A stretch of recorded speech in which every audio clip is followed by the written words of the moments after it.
ఊరి అమ్మ ఇంత పని అవుతాయని అసలు ఊహించలేదు. ఒక దానికి తీసుకొని వస్తా అని చెప్పి ఇంకో దానికి తీసుకొచ్చారు. జిఆర్ అని చెప్పి బృందావనికి తీసుకొచ్చారు. వచ్చి రాగానే గుడిసెలో సిట్టింగ్ వేశారు. తెలిసిందే కదా మామ, మన సంతకి ఇలాంటి గుడిసెలు సరిపోవని ఏం చేస్తాం, సంతం తాలూకు ఏసీలలో చెక్కేసాం. రాగానే ఇది కనిపించింది మామ. దీన్ని చూడగానే ఆఫీస్ లో కాళ్ళు మెల్ల అనిపించింది. వెయిటర్ కోసం వెయిట్ చేస్తున్న మన వాళ్ళ కోసం గంట కొట్టినట్టు ఇక్కడ కాళ్ళు మెల్ల కొడుతూనే ఉన్నాను మామ. దెబ్బకి వెయిటర్ పరిగెత్తుకుంటూ వచ్చేసాడు. ఇంకా ఫస్ట్ స్టార్టర్స్ తో స్టార్ట్ చేసాము. స్టార్టర్స్ లో ఏదైనా బాగుందంటే అది అపోలో ఫిష్ కి అపోలైజెస్ చెప్పేసి తినేసాము. తెలియకుండానే తెలియని ఐటమ్స్ అని తెగ తినేసాం. ఆ తర్వాత తెలిసింది ఇది ఇప్పుడు కాదు మధ్యాహ్నందని.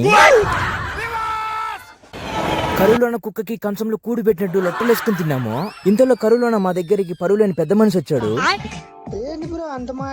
ఇంకా మన గ్యాంగ్ లో ఫీలింగ్స్ లేని వాడు ఎవడైనా ఉన్నాడంటే అది సీనుగాడే అనమాట. దేనికైనా న్యాయం చేయడంలో నెంబర్ 1. ఇంతకీ బృందావనికి రావడానికి కారణం మన తమ్ముడే అనమాట. బర్త్డే అని చెప్పి పార్టీకి పిలిచాడు. ప్రతి గ్యాంగ్ లో ఒకడు ఉంటాడు కదా నాన్ వెజ్ తిన్నవాడు, అది వీడే. వీడు నాన్ వెజ్ తింటాడు, కాకపోతే చెప్పకపోయినా మనం అర్థం చేసుకోగలుగుతాం వాడు బాధ ఏంటో. ఇంకా మన తమ్ముడు పార్టీ ఇచ్చిన సందర్భంగా మన సైడ్ నుంచి ఒక చిన్న కేక్ కటింగ్ అనమాట. మన కోడలో ఉన్న బృందావనానికి వెళ్ళిన వాళ్ళు ఫుడ్ ఎలా ఉంది కింద కామెంట్ చేయండి. మీకు నచ్చినా నచ్చకపోయినా like and share and subscribe చేయండి.